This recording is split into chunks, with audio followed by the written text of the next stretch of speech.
Bonjour, dans cette vidéo, on va parler du service Gérer mes biens immobiliers du site impôts.gouv.fr. Vous êtes nombreux en fait à m'avoir demandé si les parkings et les garages faisaient l'objet d'une déclaration dans ce cadre voilà, de ce nouveau service. Donc la réponse c'est carrément oui. Je vais t'expliquer pourquoi, sur quelle base légale, et puis ensuite on ira sur mon espace impôts.gouv pour que je te montre comment est-ce qu'on déclare tes locataires de parking et de garage. Alors, d'un point de vue légal, les parkings et les garages sont encore soumis à la taxe d'habitation. Ce qui peut être un peu trompeur, c'est que sur les résidences principales, depuis quelques années, il y a eu des exonérations partielles et maintenant c'est des exonérations totales. D'accord? C'est marqué ici. En 2023, la taxe d'habitation est supprimée pour toutes les résidences principales et tous les contribuables. Cependant, elle reste applicable aux autres locaux, notamment les résidences secondaires, les locaux vacants et les biens locatifs. D'accord? C'est-à-dire que quelqu'un qui loue un parking ou un garage sera soumis en fait à la taxe d'habitation si il remplit les critères. Pour savoir, les critères de la taxe d'habitation, c'est 1. Le locataire en place au 1er janvier de l'année qui la paye. Donc là, on va déclarer la taxe d'habitation, on va regarder le locataire au 1er janvier et on va renseigner ce locataire dans le service Gérer mes biens immobiliers. Et le deuxième critère, et ça c'est les impôts qui vont faire le boulot, et c'est pour ça qu'ils ont besoin que tu déclares l'adresse du locataire, c'est que le garage ou le parking ne sera taxé à la taxe d'habitation que s'il est situé à moins d'1 kilomètre de la résidence principale du locataire. Donc, toi, tu vas devoir faire le travail pour faire le rapprochement en fait entre le locataire, son adresse principale que tu vas déclarer et l'adresse de ton bien immobilier, d'accord? Et après, les impôts, eux, envoient la taxe d'habitation. La nouveauté de cette année, et moi, ça me rend malade en fait de faire ça parce que j'ai beaucoup de locataires à déclarer. C'est que cette année, c'est moi qui valide le fichier. Les années d'avant, pour tous mes biens immobiliers, eh bien en fait, je devais envoyer le service des impôts me réclamer mon listing de biens immobiliers.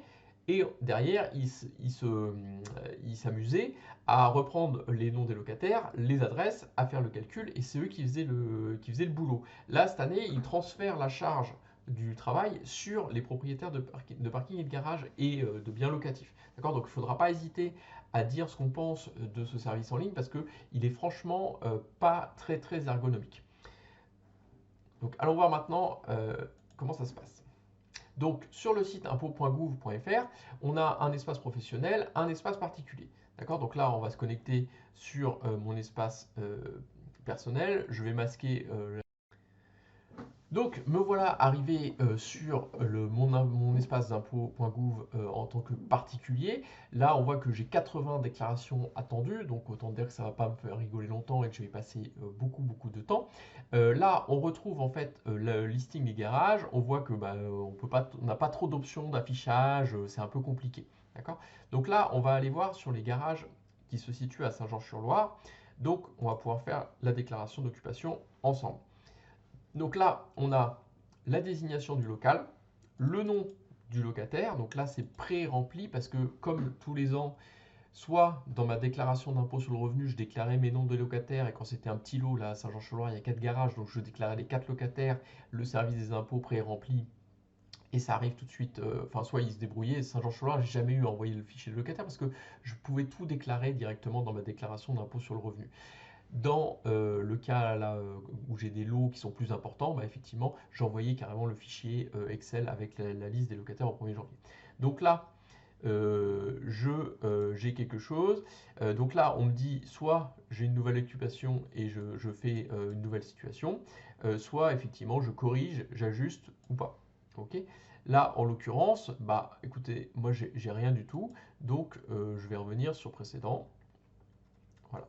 Et donc là, je vais consulter. Donc peut-être que Saint-Georges-sur-Loire, en fait, de mémoire, je l'avais déjà fait, je ne me rappelle plus. Peut-être. Alors là, on va reprendre un autre lot de garage. Alors oui, voilà, c'est ça. Donc là, j'avais commencé à faire Saint-Georges-sur-Loire pour tester. Et on voit qu'ici, en fait, j'ai une déclaration de loyer attendu, alors qu'ici, je ne l'avais pas. Donc Saint-Georges, je m'étais déjà amusé à le faire. La Ferté-Massé, j'y ai pas touché, d'accord? Donc là, on va aller voir déclaration. Donc là, j'ai une locataire en place, il faut que je clique sur déclarer. Je dois avoir effectivement soit l'état civil pour les personnes physiques ou le numéro de sirène pour les personnes morales et les périodes d'occupation. Donc là, je vais démarrer ma déclaration. Il y a, donc là, on me propose effectivement correct, mais à compléter. Donc, je vais cliquer sur ça parce que c'est ce qui se rapproche le plus. C'est un bien qui est loué. Une location nue, puisqu'on est dans le cadre des garages.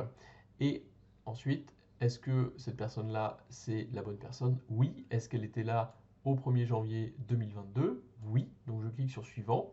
Le loyer théorique hors charge, il faut que j'aille le rechercher dans le listing qui m'a été déclaré par... Voilà, donc là je retrouve effectivement la personne, la date, donc là c'est une agence qui me fournit ça, donc j'ai son adresse, j'ai tout, et son loyer théorique, je pense que c'est 25 €, mais je vais aller vérifier ça dans mon fichier de contrôle des loyers. Hop. Alors comme c'est le locataire qui ne paye pas en plus, voilà, donc normalement le loyer théorique mensuel, est-ce qu'elle a payé?